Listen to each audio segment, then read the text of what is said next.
In this episode, we march straight into spoiler territory, so if you haven't seen Code Geass, I strongly advise you to watch it before finishing this video. However, if you're one of those people who don't really care about spoilers, or you've seen Code Geass, feel free to continue watching.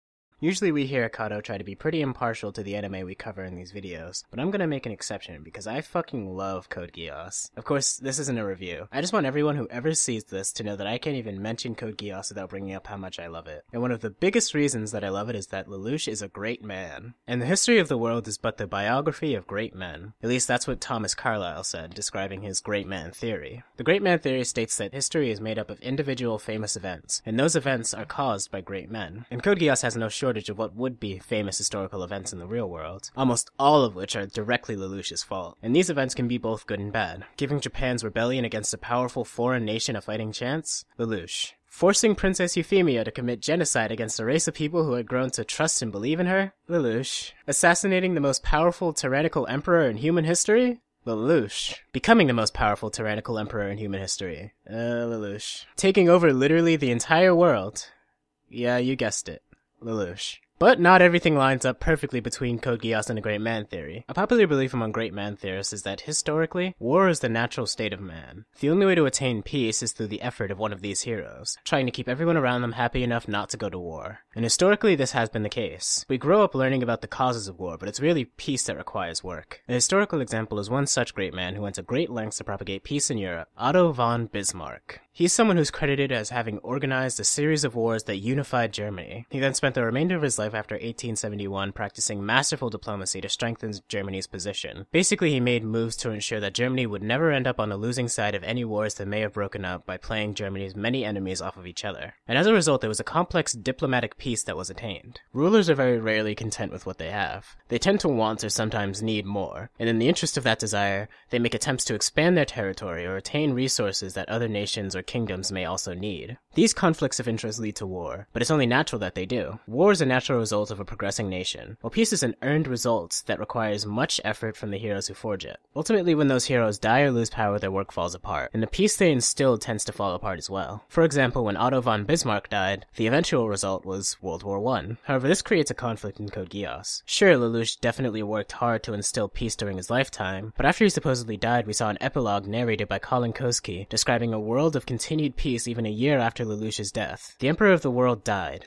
and there was no war or battle of any kind, no violent struggle for power. Is that unrealistic? Well, let's think about it. The argument can be made that the peace that followed Lelouch's death was all a part of his plan. It was set up by the work that Lelouch had done in his life, removing the status of nobles of Britannia, uniting the world under one empire to remove sovereignty of all foreign nations and their leaders, defeating every competent leader that could possibly oppose Britannia, amassing a military might that no other force could face, even assassinating 4 of his family members, removing them from the line into the throne helped as well, if it was admittedly not part of the plan at the time. All of this was in preparation for the power vacuum that would follow his self-orchestrated assassination. He set everything up so that there would be no fight for the throne, and when he finally died, he knew who would take his place as the leader of the world. Nunnally. Lelouch comes from a blessed bloodline. He wasn't the only great man in his family. His sister was a great woman too. Who would be more perfect to maintain world peace than the girl who demonstrated both the benevolence and care for every living person on earth to cry broken-hearted tears when ordering their necessary deaths by the Flea, and the strength to do so? Who would be more perfect to create a world that was kinder and gentler to everyone than the girl whose wish for that reality drove Lelouch to commit every atrocity necessary to make her dream come true?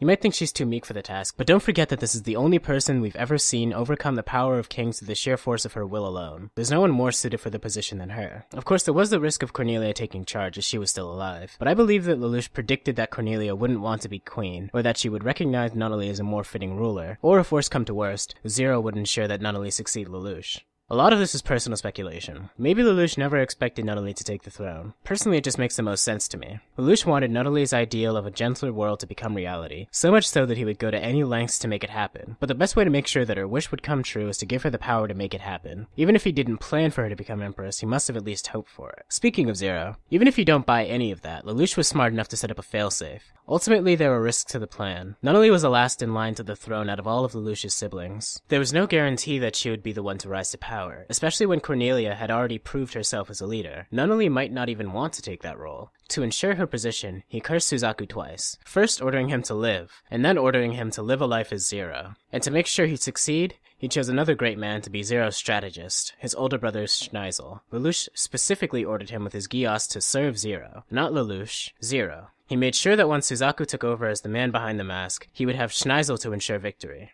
A man that rivaled Lelouch's own intellect, and, if necessary, could defeat any opponent to Britannia that may rise in face of its emperor's assassination. The two would live to protect the empire, and if it should ever begin to abuse its power by oppressing the people, oppose the empire as Zero had in the beginning. In this sense, Lelouch chose 3 heroes to ensure the peace be kept after his death. Ideally, Nunnally would succeed him as the sole leader of the world and lead it into a future where everyone is kinder and gentler. But should anyone get in the way of that plan, be it through seizing the throne for themselves or rebelling against her rule, Zero, with Suzaku behind the mask and his eternal servant Schneisel, as guaranteed by Lelouch's Geass command, would remove that interference for the sake of maintaining peace. So if you ask me, the great man theory is thoroughly upheld by Code Geass. Lelouch was the hero that changed history and created peace, and even after his death he would ensure the continuation of that peace by giving power to other heroes who would succeed him, either as Empress or as Zero. But is the great man theory an accurate model of the real world? There are enemies of the great man theory who would argue that it isn't. Critics of the theory harshly claim that attributing historical events to the decisions of individuals was a hopelessly primitive, childish, and unscientific position.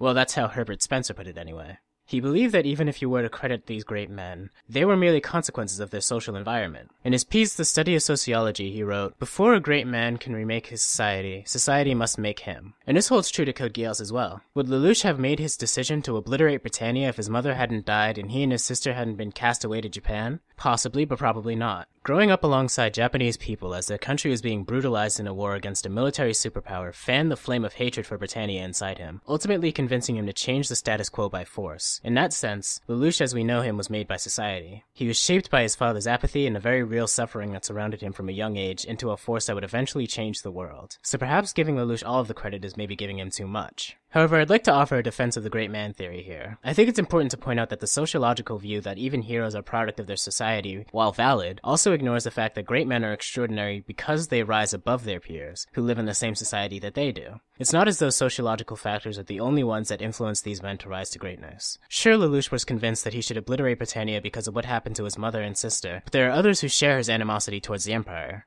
What makes Lelouch great is that he was the one to do something about it. I'm not discounting the impact his environment had on his success, but I am saying you can acknowledge the impact his environment had on him and the skill and intelligence that was absolutely necessary for him to be successful. After all, he united the world, and that makes him a hero in my book. So what do you think? Do you believe in the great man theory? Do you think Lelouch qualifies as a great man? Do you think my analysis of Lelouch's intentions are totally off base? Or do you think I hit the nail on the head? Feel free to tell us about it in the comments section.